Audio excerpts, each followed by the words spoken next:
Every Halloween, I tell myself I'm gonna keep it simple. And every Halloween, I lie. I can't resist the chance to turn my apartment into a moody dinner party that feels straight out of an old movie, complete with candle wax everywhere and enough carbs to feed a coven. This is how I plan my Halloween parties, from theme to menu to every little spooky detail that makes people stop and say, "Wait, you did all this yourself?" I started planning for this party where all great parties begin, Clark's Table Pinterest boards. And there's not a lot on this board because I kind of knew the vibe after just saving a couple of pictures, and we were going to kind of build this based off of what I could find. So I started rummaging through the bins. And let me tell you, I have a lot of Halloween decorations and I wasn't trying to buy any more, so we had to go through everything and see what there was. A good rule of thumb for me is always work with what you have and how it relates to the board you created.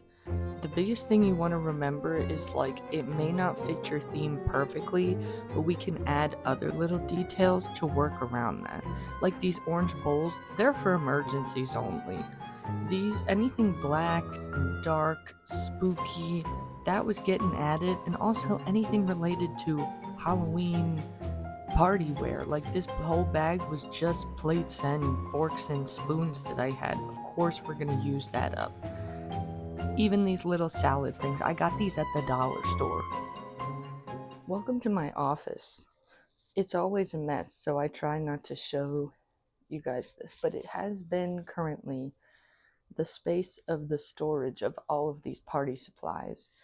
And these are the lovely bins of Halloween decor I have. Now, this stores not only the stuff that I usually have, currently have out decorating the apartment that I used for Halloween mantle, but it also stores party supplies that I have. A lot of this stuff you saw, the intention was to carve them. That was kind of last on the list. If it wasn't going to be fun, we weren't going to force it, right? And then this stuff on top is only the stuff that I purchased.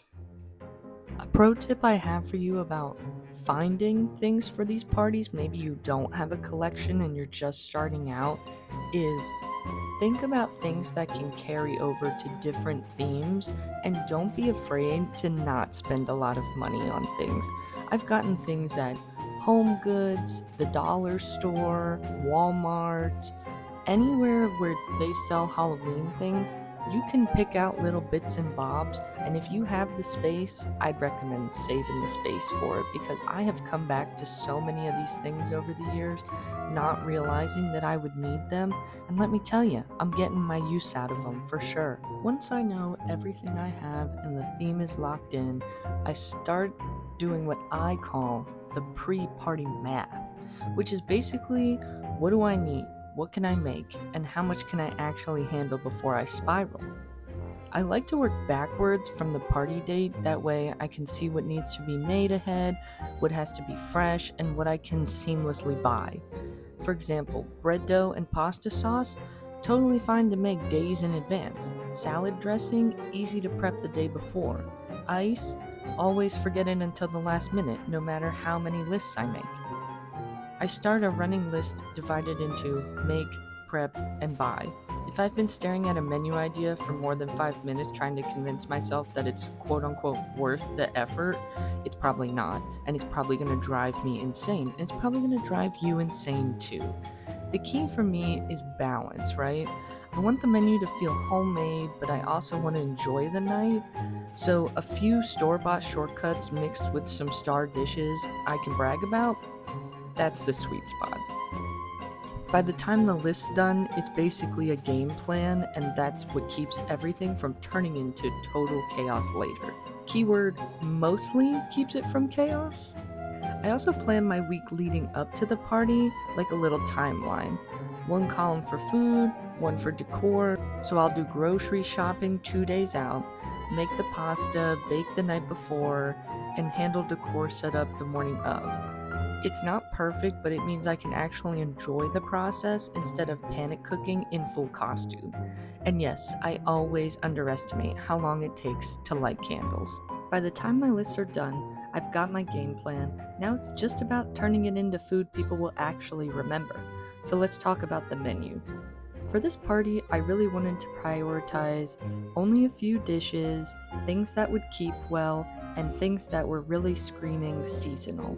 So I focused on a pasta dish that I knew I could either reheat or keep warm, bread that is an easy staple and easy for me to prep, and a classic salad to keep a little fresh element next to something savory. I also opted into 2 drinks for everyone. I did an alcohol and a non-alcohol option just so that there's something for everyone, and I also added an option on the counter if people wanted to add alcohol to the non-alcoholic option. That way you could mix it up and be creative.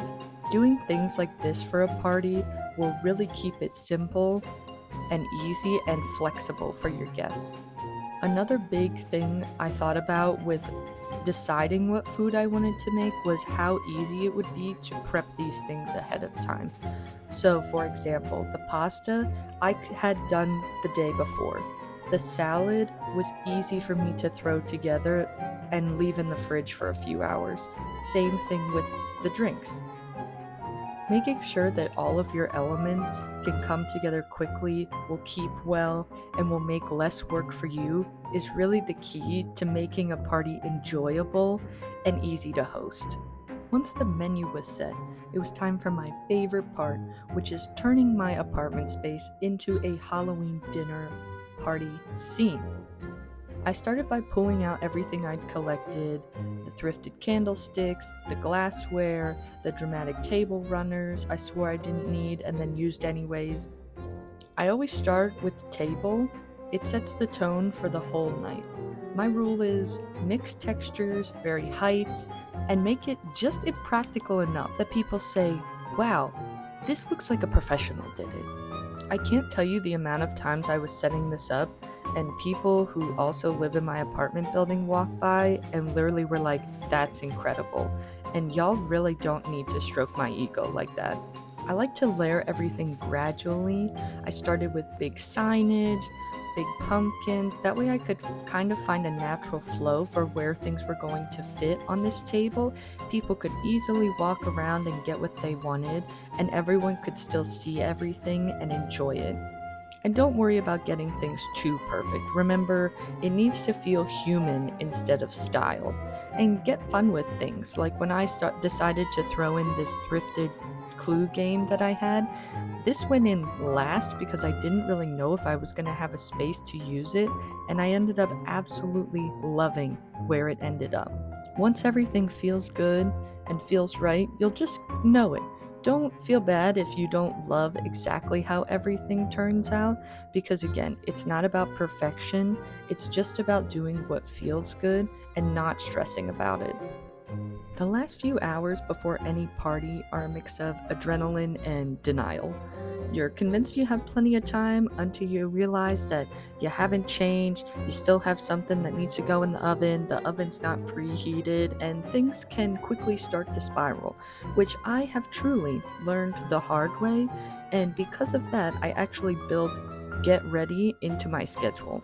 Because nothing kills the vibe faster than rushing through your own makeup while guests are buzzing at the door. My trick is to set a hard cutoff. 2 hours before people arrive, the kitchen closes.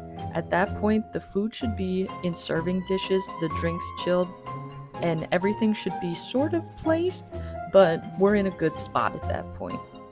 For this specific party, I showered, got dressed, and took 20 minutes just to breathe and make sure everything was gonna be fine. Hosting should feel fun, not like you're clocked in for a shift. So I try to plan in a little pause for myself, a drink before guests come, a final walkthrough to light everything, and a deep breath to actually see what I built. And that's the real trick. The most memorable parties aren't perfect. They're the ones you were present for. So whether your candles drip everywhere or your playlist cuts out halfway through, it doesn't matter. The magic's already there. You made it. And this is the best part, where your guests actually get to come and enjoy what you've made. Thanks for planning with me. Next week, I'll show you the actual party. Exactly what food was there, the recipes for it, all of the little details, and how things may have gone a little off script in the best way. Until then, light a candle, make yourself a snack, and remember the planning is half the fun. Bye!